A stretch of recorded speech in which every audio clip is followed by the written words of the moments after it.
नवी मुंबई में पुलिस द्वारा बड़े स्तर पर कॉम्बिंग ऑपरेशन चलाया गया है। यह अभियान नवी मुंबई पुलिस के नेतृत्व में कोपर, खैरनी और आसपास के इलाकों में चलाया गया। ऑपरेशन के दौरान 4 स्थानों पर सख्त नाकाबंदी की गई। पुलिस का मुख्य उद्देश्य अवैध कारोबार और गैर कानूनी रूप से रह रहे लोगों पर कार्रवाई करना है। इस दौरान गुटखा और अवैध शराब के कारोबारियों पर भी शिकंजा कसा गया। पुलिस ने नागरिकों से भी सहयोग की अपील की है। नवी मुंबई में कानून व्यवस्था को मजबूत करने के लिए पुलिस ने एक बड़ा कॉम्बिंग ऑपरेशन शुरू किया है, जिसके तहत कोपर, खैरनी, घनसोली और सेक्टर 19 सहित कई इलाकों में कार्रवाई की जा रही है। इस ऑपरेशन का नेतृत्व नवी मुंबई पुलिस आयुक्तालय के वरिष्ठ अधिकारियों के मार्गदर्शन में किया जा रहा है। अभियान के दौरान 4 प्रमुख स्थानों पर नाकाबंदी कर सघन जाँच की गई। इस ऑपरेशन का मुख्य उद्देश्य अवैध कारोबार पर लगाम लगाना और गैर कानूनी रूप से रह रहे लोगों की पहचान करना है। पुलिस ने विशेष रूप से गुटखा बिक्री, अवैध शराब कारोबार और बांग्लादेशी नागरिकों की अवैध मौजूदगी पर फोकस किया है। इस अभियान में 5 पुलिस इंस्पेक्टर, 10 पुलिस अधिकारी और करीब 135 पुलिसकर्मियों को तैनात किया। कार्रवाई के दौरान कुछ गुटखा विक्रेताओं के खिलाफ केस दर्ज किया है। वहीं अवैध रूप से रह रहे बांग्लादेशी नागरिकों की तलाशी भी जारी है। पुलिस का कहना है कि इस तरह के ऑपरेशन आगे भी जारी रहेंगे। इसके साथ ही आम नागरिकों से भी अपील की गई है कि अगर उन्हें कहीं भी अवैध गतिविधि या संदिग्ध लोग दिखाई दे तो तुरंत पुलिस को सूचना दे।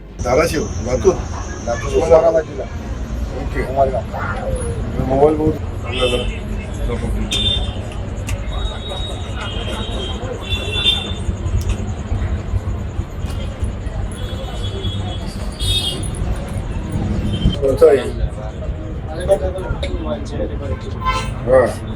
कुठे आहे पत्ता कुठे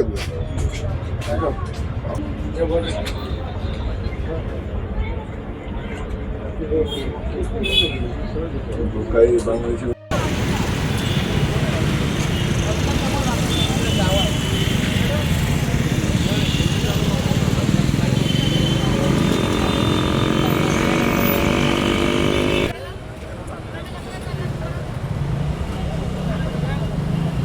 आज माननीय नवी मुंबई पोलीस आयुक्तालयात माननीय पोलीस आयुक्त नवी मुंबई, माननीय सहपोलीस आयुक्त Navi Mumbai, additional CP crime साहेब धोनवन सर, आमचे DCP धोनवन सर आणि माननीय सहाय्यक पोलीस आयुक्त रबाळ यांच्या मार्गदर्शनाखाली कोपरखैरणे पोलीस ठाणे हद्दीत आपण कोम्बिंग ऑपरेशन राबवतो आहे। कोम्बिंग ऑपरेशन राबवण्याचा मागचा उद्देश आहे की अवैध धंद्यांवर जे अवैध धंदे आहेत त्यांच्यावर कारवाई करणं, अवैध अग्निशस्त्र पकडणं, अवैध बांगलादेशी जे आहेत, बांगलादेशी ते अनधिकृतपणे राहत आहेत त्यांच्या बाबतीत कारवाई करणं, पाहिजे फरारी आरोपींची माहिती घेणं आणि त्यांना शोधून काढणं, या सर्व बाबींसाठी आज अनधिकृत गुटखा विक्रेते आहेत त्यांच्यावर कारवाई करणं, या संदर्भाने आज आपण कोम्बिंग ऑपरेशन सुरू केलेलं आहे।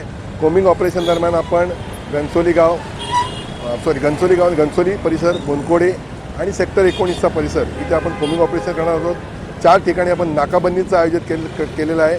यासाठी संपूर्ण आयुक्तालयातून 5 PI, 10 पोलीस अधिकारी आणि जवळजवळ 135 पोलीस अंमलदार आपण या कोम्बिंग ऑपरेशनसाठी लावलेले आहेत। आत्तापर्यंत आपण एक अग्निशस्त्र प्रोहिबिशनच्या केसेस केलेल्या आहेत आणि गुटख्यावर कारवाई केलेली आहे।